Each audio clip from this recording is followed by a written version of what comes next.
dikaruniakan dalam kehidupan pemikirannya dan tingkah lakunya. Firman Allah SWT dalam Al-Quran, A'udzubillahi minasyaitonirrajim. Laqad kana lakum fi Rasulillahi uswatun hasanah. Surah Al-Azim, surah Al-Azab ayat 1. Mafhumnya, demi sesungguhnya adalah bagi kamu pada diri Rasulullah SAW itu contoh ikutan yang baik. Itu tuan-tuan. Pada diri Nabi itu sendiri menjadi contoh yang terbaik, uswatun hasanah. Sesatunya contoh yang baik, tak ada contoh lain. Bukan ahsanah uswatan, tidak. Kalau ahsanah uswatan mana ada contoh-contoh yang baik, tapi daripada banyak-banyak tu yang terbaik Nabi SAW. Ini tidak. Nabi SAW sesatunya contoh yang baik untuk kita ikut. Tak payah cari contoh-contoh lain. Kalau kata kita nak cari, nak tengok pada diri insan-insan hebat yang lain, tak perlu. Kita tengok Nabi itu pun dah cantik dah, sebagai contoh. Baik.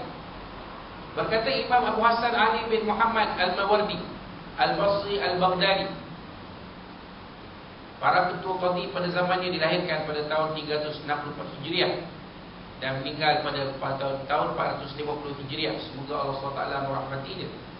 Dalam kitab yang berjudul Petunjuk Kenabian A'lamun Nubuwah, dalam bab yang ke-20 dan yang lainnya, beliau memperkatakan mengenai kelebihan dan keistimewaan yang Allah SWT khususkan kepada Nabi Muhammad SAW.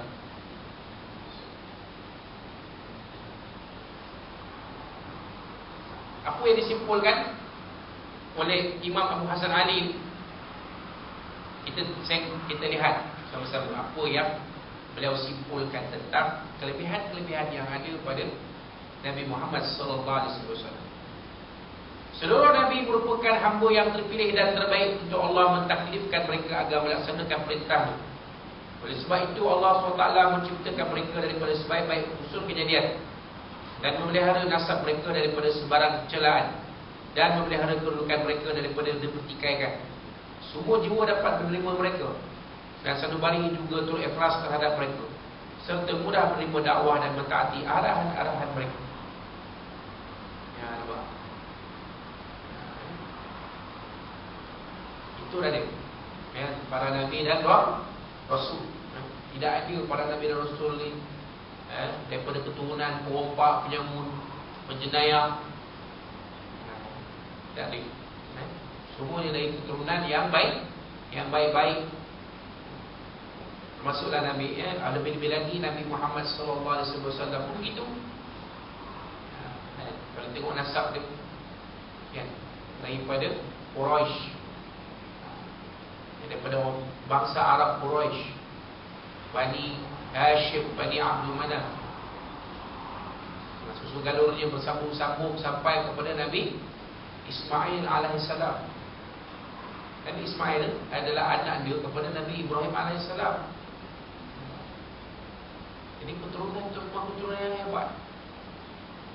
Daripada sulbi, tulang sulbi Nabi Ibrahim alaihissalam, munculnya Nabi Muhammad sallallahu alaihi wasallam. Sesungguhnya pun petanda-petanda kenabian kepada Rasulullah SAW adalah nyata. Bukti-buktinya adalah ketara.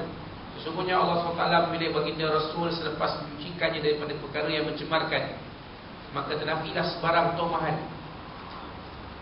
okay, sebarang tomahan, dan selamatlah daripada mata yang memandang rendah kepadanya. Akal tidak akan berelaknya, dan hati pun tidak menafikannya, dan jiwa juga akan merasa jinak terhadapnya. Jadi Nabi SAW ni Allah Ta'ala jadikan begitu, ya. Tidak ada fitnah, tidak ada tomahan yang boleh dikaitkan dengan Nabi SAW. Kalau ada pun ianya adalah tuduhan-tuduhan tidak berasas. Lebih-lebih lagi yang dilontarkan oleh pemuka-pemuka Quraisy kepada Nabi SAW selepas Nabi itu mula menyampaikan seruan kenabian. Dulu mereka puji, mereka gelar Rasulullah SAW itu Al-Amin. Bila Nabi SAW menyampaikan agama Islam ni, mereka mula beralih nak berubah nada. Mereka tuduh Nabi itu tukang sihir, ya, pembohong besar. Ini penipu besar, paling besar penipu dalam Mekah ini ni Muhammad. Bukankah kamu juga yang menggelarkan dia itu Al-Amin? Bukan semua orang dapat gelaran Al-Amin itu aja. Nabi Muhammad SAW dia dapat gelaran Al-Amin itu. Kerana Nabi SAW ni seorang yang dikenali jujur, tak pernah cakap bohong. Kemudian kamu kata pula Nabi SAW itu pembohong besar, akan tak kena kaya. Jadi tak ada apa-apa yang kita boleh sabitkan Nabi SAW dengan sembarang kekurangan. Tak ada. Nabi ini beginilah, Nabi ini begitulah, tak boleh. Kalau ada yang membuat tumahan yang mengatakan, adalah kita dengar-dengar kan, kita baca Nabi ini gila seks, sampai isteri 9, orang lain isteri 4, Nabi 9. Itu adalah tuduhan yang tiada asas langsung. Tak ada asas langsung.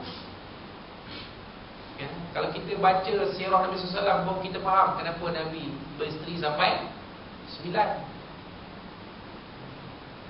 9 isteri Nabi itu yang betul-betul mudanya Siti Aisyah seorang, yang lain semua dah tua. Kalau Nabi ni gila seks, 9 tu muda kahwin, 9 tu nak dara. Ini ada yang dah lanjut usia pun Nabi ambil sebagai isteri juga. Itu dia. Jadi memang sebarang tomahan itu tak kelekat pada Nabi SAW, kerana Nabi SAW itu adalah insan yang sempurna. Baginda sememangnya disediakan dan diciptakan dengan senar sempurna, murni akhlak dan seindah-indah budi pekerti. Dan perbandingan baginda melayakkannya mendapat kedudukan yang paling tinggi, kerana akhlak merupakan asas yang membawa kepada kedudukan yang selayaknya dan dijauhi daripada berlawanan dengannya. Tidak ada suatu kedudukan pun di alam maya ini yang lebih tinggi daripada taraf kenabian, yang merupakan duta antara Allah SWT kepada hamba-Nya. Nampak? Nabi ini ada kedudukan yang sangat istimewa. Sangat istimewa. Maka Muhammadun aba ahadin min rijalikum walakin Rasulullah wa khataman nabiyyin.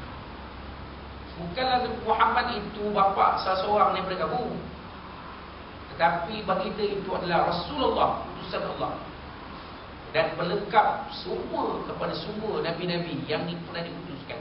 Nabi-nabi yang diutuskan berapa kali? 124,000.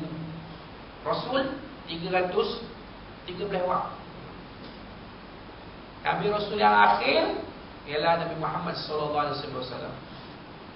Nabi Muhammad ini bukan sebarang orang. Kita boleh kata Nabi Muhammad SAW waktu kecil tu macam mat-mat yang ada di kampung tu, tak boleh. Kerana Nabi SAW tu sangat istimewa.